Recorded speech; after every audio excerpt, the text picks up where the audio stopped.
अस्सलामुअलैकुम वरहमतुल्लाहि वबरकातुहू।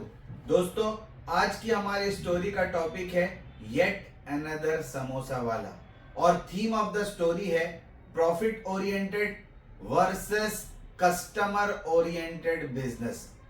दोस्तों, एक राजू समोसे वाला हुआ करता था जो एक बहुत बड़े कमर्शियल कॉम्प्लेक्स के बाहर समोसे बेचा करता था। उसकी समोसे की क्वालिटी बहुत अच्छी थी और समोसे के साथ जो चटनी दिया करता था वो भी बहुत लजीज हुआ करती थी। राजू रोजाना 1000 समोसे बनाया करता था और 5 बजे से 8 बजे शाम को वो तमाम समोसे बेच दिया करता था। वो कस्टमर डिमांड के इंक्रीज होने के बावजूद क्वालिटी में कोई कॉम्प्रोमाइज नहीं करता था और क्वांटिटी बढ़ाने की फिक्र भी नहीं करता था। वो अकेला ही सारा काम करता था, लेकिन सफाई सुथराई और हाइजीन का बहुत ख्याल रखता था।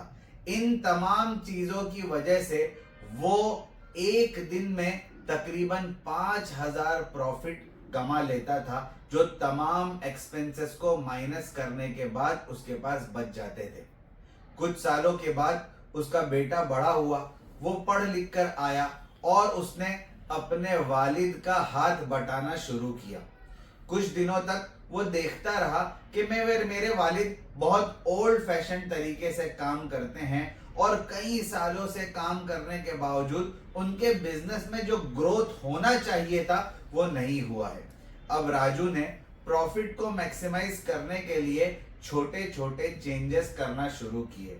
उसने सबसे पहले समोसे की साइज को थोड़ा छोटा कर दिया। कुछ दिनों के बाद उसने चटनी की क्वालिटी में थोड़ा फर्क किया, जिसकी वजह से उसकी लज्जत थोड़ी कम हो गई। कुछ दिनों के बाद उसने जो तेल में समोसे तले जाते थे उनको रीयूज करना शुरू किया। इन छोटे छोटे चेंजेस की वजह से कुछ दिनों तक तो काफी प्रॉफिट हुआ, बल्कि आइंदा 3-4 महीने में प्रॉफिट डबल हो गए। लेकिन 4 महीने के बाद क्या देखते हैं कि प्रॉफिट घटना शुरू हो गए, क्योंकि कस्टमर को समोसे की क्वालिटी में जो मजा पहले आता था अब नहीं आ रहा था। वो समझ गए थे कि क्वालिटी में कॉम्प्रोमाइज हुआ है और अब समोसे पहले जैसे नहीं बन रहे हैं और चटनी में भी वो लुत्फ नहीं आ रहा है। फिर क्या था, थोड़े दिनों में प्रॉफिट घटना शुरू हो गया और आइंदा 4 महीने में प्रॉफिट आधे से भी कम हो गया। अब बाप को फिक्र होना शुरू हुई और उसको इस बात का अफसोस हुआ कि कई सालों से जो गाहक मैंने बनाए थे, बेटे की गलती की वजह से वो टूट गए। वालिद ने एक बोल्ड डिसीजन लिया और कारोबार दोबारा अपने हाथ में लेकर ओल्ड फैशन स्टाइल में काम करना शुरू किया।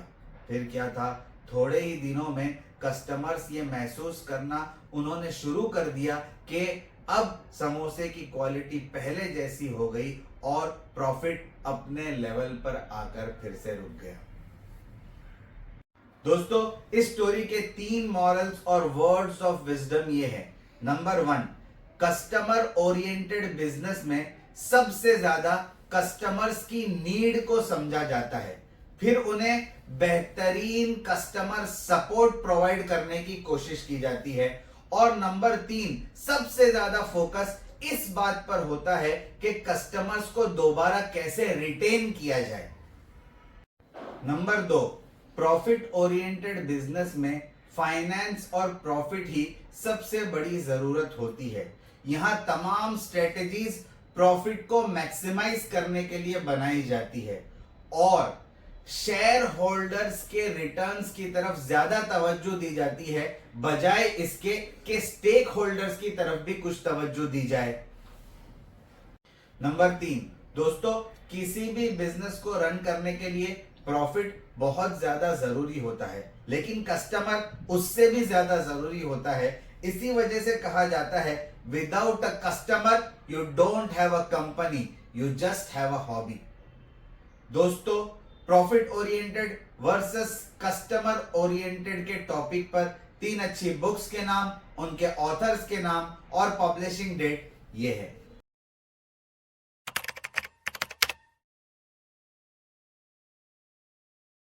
थैंक यू वेरी मच, जजाकल्लाह अहसनल जजा।